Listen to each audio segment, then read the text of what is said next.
une phrase lourde de sens. L'affaire autour de la mort de Grégory Villemain, découvert sans vie, pieds et mains liés, dans la Vologne le 16 octobre 1984, a, depuis bientôt 40 ans, été chamboulée par de nombreux bouleversements.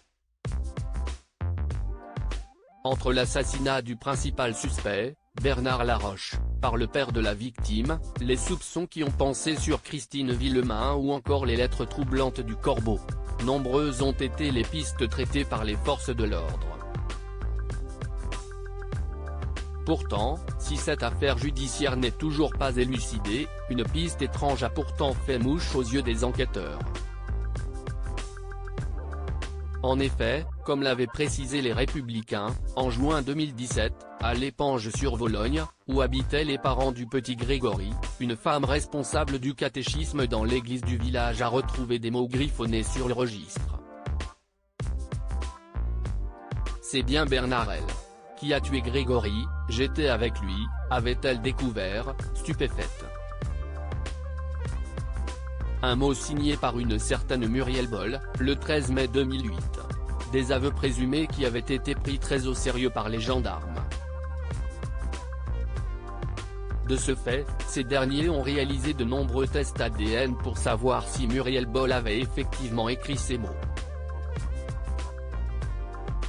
Résultat, aucune correspondance ADN.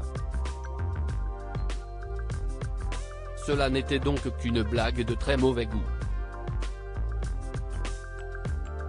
Supérieur à lire, affaire Grégory Villemain, zoom sur l'arbre généalogique de la famille. Cette piste plausible pour les enquêteurs. Dans son premier témoignage avec les enquêteurs, Muriel Boll avait assuré qu'elle avait vu le petit Grégory Villemain dans la voiture de son beau-frère, Bernard Laroche, quand ce dernier l'avait récupéré de l'école.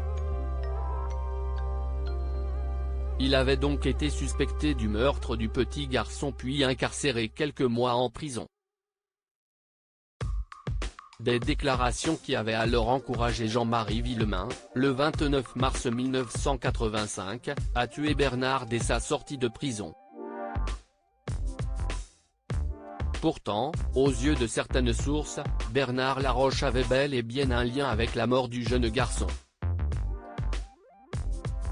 À ce jour, ni la culpabilité ni l'innocence de Bernard Laroche n'ont été formellement proclamées, avaient assuré certaines sources proches de l'affaire à France Dimanche, le 28 avril dernier.